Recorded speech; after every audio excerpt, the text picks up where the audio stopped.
दोस्तों नमस्कार। आप सभी का हमारे इस YouTube चैनल में बहुत बहुत स्वागत है। वृश्चिक राशि वाले मेरे मित्रों, आज का यह वीडियो वृश्चिक राशि की महिलाओं को समर्पित है। जी हाँ दोस्तों, आज के इस वीडियो में हम इस राशि की महिलाओं के गुण दोष, आचार विचार, रूप रंग और उन कार्यों के बारे में बात करेंगे जिन्हें इन महिलाओं को भूल कर भी नहीं करना चाहिए, वरना इनके परिवार का विनाश निश्चित है। तो आज का यह वीडियो बहुत खास है और हर एक इंसान को इस वीडियो को देखना बहुत आवश्यक है और यह वीडियो कई लोगों की पोल खोलने वाला है। तो वीडियो बहुत ही खास है, ध्यान से देखें। वीडियो के हर एक भाग को बहुत गहराई से समझने का प्रयास करें। इस वीडियो से हर इंसान को कुछ ना कुछ सीख अवश्य मिलेगी, चाहे वह स्त्री है या पुरुष है, कोई फर्क नहीं पड़ता है। यदि पुरुष है तो वे भी वीडियो को देखें और जानें कि कौन से काम हैं जो महिलाओं को नहीं करने चाहिए, जिससे वे अपने घर की महिलाओं के द्वारा की जाने वाली गलतियों को सुधार सकते हैं। क्योंकि हमारे देश की संस्कृति में महिलाओं को पुरुष के समान ही दर्जा प्राप्त है, या यूँ कहे कि पुरुष से भी उच्च दर्जा प्राप्त है। उन्हें देवी का स्वरूप माना जाता है और किसी भी घर की महिला को उस घर की लक्ष्मी का साक्षात स्वरूप माना जाता है। जी हाँ दोस्तों, तो वीडियो की शुरुआत करते हैं इस राशि की महिलाओं के गुण और दोषों के बारे में बात करके। लेकिन इससे पहले हम आपसे चाहेंगे कि आप पूरे भक्तिभाव के साथ कमेंट में जय माँ भद्रकाली लिखना ना भूलें। माता की आपके ऊपर कृपा बनी रहेगी। जी हाँ दोस्तों, तो चलिए बात करते हैं कि इस राशि की महिलाओं के क्या गुण होते हैं। सबसे पहला गुण इनका यही होता है कि इनका प्रेम बड़ा ही निस्वार्थ होता है। जी हाँ दोस्तों, ये अपने पति, अपने बच्चे, अपने परिवार के सदस्यों से बहुत अधिक प्रेम करती हैं और दूसरों की परवाह इतनी अधिक करती हैं कि अपने बारे में सोचना भूल जाती हैं। लेकिन इतना निस्वार्थ प्रेम करने के बावजूद भी इन्हें मन ही मन ऐसा लगता रहता है कि जैसे इनके परिवार के सदस्य इनकी कदर नहीं करते हैं, इनके विचारों को उतना सम्मान प्राप्त नहीं है, जिस वजह से अंदर ही अंदर इनका मन कुछ खिन्न सा रहता है, लेकिन ये बाहर ऐसा कुछ दिखाती नहीं है। जी हाँ दोस्तों, दूसरा गुण इन महिलाओं का यह होता है कि ये महिलाएं बहुत ही धार्मिक प्रवृत्ति की होती हैं, लेकिन धार्मिकता में इन्हें दिखावेबाजी बिल्कुल भी पसंद नहीं। इनकी धार्मिकता और भक्ति बिल्कुल शुद्ध होती है। जी हाँ दोस्तों, अब बात करते हैं इस राशि की महिलाओं के शारीरिक बनावट की। तो इस राशि की महिलाएं या तो बहुत दुबले पतले शरीर की होती हैं या फिर बहुत अधिक मोटे शरीर की होती हैं, लेकिन एक अच्छे स्वास्थ्य को पाने का ख्याल इनके मन में जरूर रहता है। लेकिन विडंबना तो यह है कि परिवार का ख्याल रखने के चक्कर में ये अपने बारे में सोचना भूल जाती हैं, जिससे इनकी सेहत दिनों दिन गिरती चली जाती है। जी हाँ दोस्तों, अब बात करते हैं शौक शान और पहनावे की। तो इस राशि की महिलाओं का पहनावा तो बहुत साधारण होता है, लेकिन इनका अंदाज शौकीन अवश्य होता है। लेकिन परिवार की स्थिति को देखते हुए इन्हें अपने शौक पूरे करने का मन करता है। यदि परिवार की स्थिति अच्छी है तभी अपनी शौक शान में ये पैसा खर्च करती हैं, अन्यथा परिवार की स्थिति यदि नरम है तो ये अपनी ख्वाहिशों को तुरंत मार देती हैं और बिल्कुल साधारण लिबास में रहती हैं। लेकिन इनका स्वभाव ज़्यादा फैंसी या ज़्यादा दिखावेबाजी वाला नहीं होता है।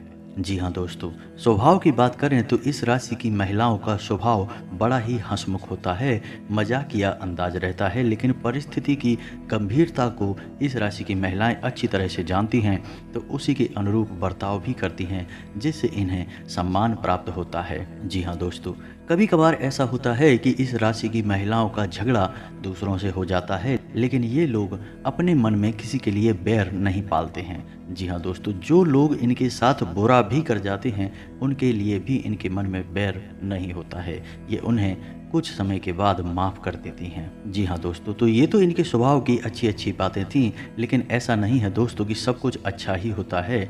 अच्छे के साथ बुरे का मेल भी होता है। तो इनके स्वभाव में कुछ बहुत बड़ी कमियां भी पाई जाती हैं। सबसे बड़ी कमी इनके स्वभाव में यह पाई जाती है कि ये स्वार्थी प्रवृत्ति की होती हैं। जी हाँ दोस्तों, अपना हित देखने के चक्कर में ये किसी और का ख्याल नहीं करती हैं। यहाँ पे हम आपको बता दें कि अपना हित से इनका मतलब अपने पति और अपने बच्चों के बारे में है। जी हाँ दोस्तों, इनके अलावा इन्हें पूरे संसार से कोई मतलब नहीं होता, चाहे किसी का कुछ बने या बिगड़े, लेकिन ये केवल अपने और अपने परिवार के बारे में ही सोचती हैं। जी हाँ दोस्तों, दूसरा दुर्गुण इनका है कि इनके अंदर जासूसी की प्रवृत्ति पाई जाती है। जी हाँ दोस्तों, ये हमेशा इस खोज में रहती हैं कि इनके आसपास के माहौल में क्या चल रहा है, और ऐसा देखा गया है कि इन्हें दूसरों के बारे में बहुत अधिक ज्ञान भी रहता है, पता भी चल जाता है। यानी कि इनके अंदर यह प्राकृतिक गुण पाया जाता है कि लोग कितना भी बात छुपाने की कोशिश करें, लेकिन ये किसी न किसी तरह से बात पता लगा ही लेती हैं। कहने का मतलब यह है कि दूसरों की गुप्त बातों को जानने में इनकी गहरी रुचि होती है। जी हाँ दोस्तों, इसी के साथ साथ इनके अंदर एक दुर्गुण और पाया जाता है कि ये झूठ बड़ी ही आसानी से और सरलता से बोल देती हैं। जी हाँ दोस्तों, ये परिस्थिति के अनुसार बात को अपने हित को ध्यान में रखते हुए बोलती हैं, और इसी चक्कर में ये असली बात में झूठ की मिलावट भी कर देती हैं। लेकिन इन सब के बावजूद भी इनका स्वभाव बहुत मेहनती होता है, और ये किसी भी काम को बहुत अधिक परिश्रम के साथ करती हैं, और ये इस हद तक मेहनत करती हैं कि इनके मन में आराम करने का ख्याल भी नहीं आता है, जिसकी वजह से अधिक परिश्रम और अधिक मेहनत की वजह से इनकी तबीयत भी कभी कभार खराब हो जाती है। जी हाँ दोस्तों, तो ये तो थी इस राशि की महिलाओं के गुण और दोषों के बारे में। और अब बात करते हैं कि कौन से हैं वो 10 काम जो किसी भी महिला को भूल कर भी नहीं करने चाहिए, वरना उनके घर में दरिद्रता का प्रवेश हो जाता है, लक्ष्मी बाहर चली जाती है और घर का विनाश शुरू हो जाता है। जी हाँ दोस्तों, तो इन कार्यों में सबसे पहला कार्य जो महिलाएं अक्सर करती रहती हैं, जाने अनजाने ही सही, वह कार्य है कि रखे हुए आटे की रोटी बना देना। जी हाँ दोस्तों, आटे को इस्तेमाल करने की कुछ शास्त्रीय विधियां हैं। जी हाँ दोस्तों, ऐसे ही अगर हम बिना सोचे समझे आटे को इस्तेमाल करेंगे तो यह आटा कुछ और ही दुष्परिणाम हमें देगा, हमारे घर में नकारात्मक ऊर्जा को बढ़ा देगा। तो कुछ सावधानियां हैं जो आपको रखनी चाहिए। सबसे पहले कि जब आपको रोटियां बनानी हैं, उतना ही आटा आपको तैयार करना है रोटी बनाने के लिए। कोशिश यह करें कि बाद में अधिक आटा ना बचे, क्योंकि आप बचे हुए आटे की बाद में रोटियां बनाएंगे। वैसा आप ना करें। अगर हो सके तो उस आटे की कुछ और रोटियां बना दें और उसे गाय या कुत्ते को खिला दें, यह बहुत ही शुभ होगा। दूसरा, यदि आपने आटा माड़ लिया है और रोटियां बनाने में कुछ देर है, तो आप उस आटे में उंगलियों के निशान बना दें और उसे गीले कॉटन के कपड़े से ढक कर रख दें। यदि आपने ऐसा नहीं किया तो वह आटा पिंड का स्वरूप ले लेगा और पितरों का भोजन बन जाएगा। बाद में जब आप उस आटे से रोटियां बनाएंगे तो आप पितरों का भोजन अपने परिवार के लोगों को खिलाएंगे, जिससे घर परिवार पर पितृ दोष लगता है। एक और बात कि रात में बचे हुए आटे को फ्रिज में ना रखें, किसी भी कीमत पे ना रखें। बात यही है कि जब भी आप बचे हुए आटे को फ्रिज में रख देती हैं तो वह आटा पिंड का स्वरूप ले लेता है और पितरों का भोजन बन जाता है। तो कोशिश यह करें कि जितनी आवश्यकता है उतना ही आटा माड़ें, और यदि आटा बच जाता है तो उसकी अधिक रोटियां बनाकर गाय या कुत्ते को खिला दें। यह देखने में कुछ बर्बादी जैसा जान पड़ता है कि कितनी रोटियां हम कुत्तों को खिलाएं या गाय को खिलाएं, लेकिन दोस्तों ऐसा करने से आपके घर में सद्गति आएगी, धन दौलत आएगी, आपके काम धंधे व्यापार अच्छे चलेंगे, तो बाद में सब कुछ सही हो जाएगा। जी हाँ दोस्तों, और दूसरी गलती यह है कि सूर्यास्त के बाद कभी भी घर में झाड़ू नहीं लगानी चाहिए।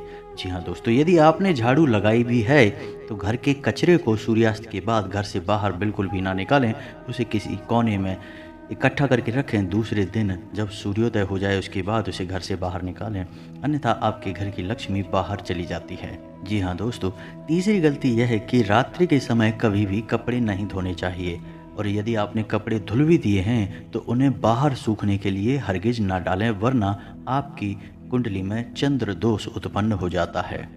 जी हाँ दोस्तों, चौथी गलती महिलाएं जो अक्सर कर जाती हैं कि खाना बनाने के बाद जो बर्तन गर्म होता है, जैसे तवे पर रोटियां बनाई और तवा गर्म है, उस पर सीधे ठंडा पानी डालकर उसे मांजने की कोशिश करने लगती हैं। तो उन्हें ऐसा नहीं करना चाहिए, वरना राहु दोष उत्पन्न हो जाता है। जब भी किसी गर्म बर्तन में सीधे पानी डालकर उसे धोने की कोशिश की जाती है तो राहु उत्तेजित हो जाते हैं और दोष उत्पन्न करते हैं, जिससे घर में क्लेश का माहौल उत्पन्न होता है, खुशियाँ गायब होती हैं। जी हाँ दोस्तों, अब बात करते हैं पांचवी गलती की। तो किसी भी सुहागन महिला को अपने सुहाग का सामान किसी अन्य महिला के साथ बांटना नहीं चाहिए, यह बहुत ही अपशगुनकारी होता है। खास करके मांग टीका, बिंदी और काजल, इन्हें सुहाग की निशानियां माना जाता है। इन्हें किसी भी कीमत पर किसी अन्य महिला के साथ शेयर ना करें, बांटें ना। जी हाँ दोस्तों, अब बात करते हैं छठी गलती कि जब भी महिलाएं घर के किचन में काम समाप्त करें तो कोई भी जूठा बर्तन घर की किचन में बाकी ना रह जाए और ना ही किचन गंदी हो। खास तौर से जिस चूल्हे पर खाना बन रहा है वह चूल्हा गंदा नहीं रहना चाहिए।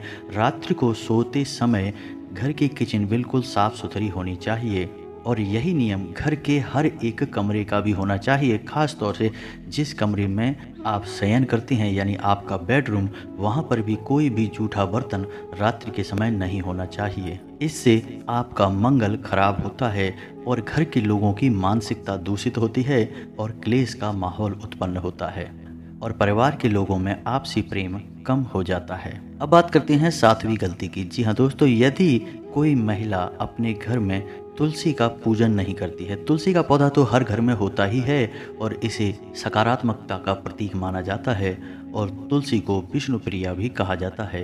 यानी जिस घर में फलती फूलती तुलसी होंगी उस घर में धन दौलत आने से कोई रोक नहीं सकता है। तो यदि कोई महिला अपने घर की तुलसी का पूजन नहीं करती है, दीपक नहीं जलाती है, तो यह उसकी बहुत बड़ी गलती है। तो उसे क्या करना है कि शाम के समय तुलसी के पास एक शुद्ध घी का दीपक अवश्य जलाना चाहिए और भगवान विष्णु और माता लक्ष्मी की पूजा आराधना अवश्य करनी चाहिए। इससे घर में बरकत आती है और माता लक्ष्मी घर में प्रवेश कर जाती हैं। जी हाँ दोस्तों, अब बात करते हैं सातवीं गलती के बारे में और यह गलती अक्सर घर की महिलाएं करती रहती हैं, तो आपको इसके बारे में ध्यान से सुनना चाहिए। यह गलती झाड़ू के बारे में है। झाड़ू को लक्ष्मी का स्वरूप माना जाता है, तो इसे ऐसे स्थान पर रखना चाहिए जिससे आपके घर में आने जाने वाले लोग इसे देख ना पाएं, यानी इसे छुपा कर रखना चाहिए। दूसरा कि झाड़ू से कभी पैर नहीं लगाना चाहिए और तीसरा कि झाड़ू का कभी पूजन नहीं करना चाहिए। वह लक्ष्मी का स्वरूप अवश्य है लेकिन हम उसका पूजन नहीं करते हैं। इसी के साथ साथ आपको यह ख्याल भी रखना है कि झाड़ू अपने बेडरूम में कभी भी ना रखें, वरना पति पत्नी के बीच बहुत झगड़े होते हैं, प्रेम कम हो जाता है। इसी के साथ साथ दोस्तों एक और बात है जो अक्सर देखी जाती है कि जब भी महिलाएं झाड़ू लगाती हैं और यदि कोई जानवर आ जाता है, जैसे कुत्ता आ गया या गाय आ गई, तो उसी झाड़ू से उस जानवर को मारने लगती हैं, जो कि उन्हें गलती से भी नहीं करना है। क्योंकि झाड़ू को माता लक्ष्मी का प्रतीक माना जाता है और गाय को भी लक्ष्मी का प्रतीक माना जाता है और कुत्ते पितृ का सूचक होते हैं। तो जब आप किसी जानवर को झाड़ू से मारते हैं तो आपके ऊपर अलग अलग प्रकार के कई दोष लग जाते हैं, माता लक्ष्मी रुष्ट हो जाती हैं। जी हाँ दोस्तों, और झाड़ू को रखने का भी एक विशेष विधान होता है। झाड़ू कभी भी उल्टी नहीं रखनी चाहिए। उल्टी झाड़ू रखने से भी घर में झगड़े बढ़ते हैं, घर की सुख शांति गायब होती है। जी हाँ दोस्तों, अब बात करते हैं आठवीं गलती की। तो किसी भी महिला को अपने पति और अपने बेटे के नाम नहीं लेने चाहिए। जी हाँ दोस्तों, यह बहुत ही अनिष्टकारी होता है। इससे दोनों की ही उम्र कम होती है। आपने अक्सर शास्त्रों में यह सुना होगा कि भगवान श्री कृष्ण की माता यशोदा उन्हें कभी भी उनके नाम से नहीं बुलाती थी, हमेशा लल्ला ही कहकर बुलाती थी। और हमारे देश में पुरानी परंपरा है कि हमारे घर के बेटों के नाम बदल कर कुछ और रख दिए जाते हैं, जैसे कोई बाबू कहता है, कोई बेटा कहता है या कुछ और, लेकिन उनका मुख्य नाम कभी भी नहीं लिया जाता है। तो आपको यह विशेष ख्याल रखना है कि अपने पति और अपने बेटे का नाम नहीं लेना है, वरना दोनों की ही उम्र कम होती है।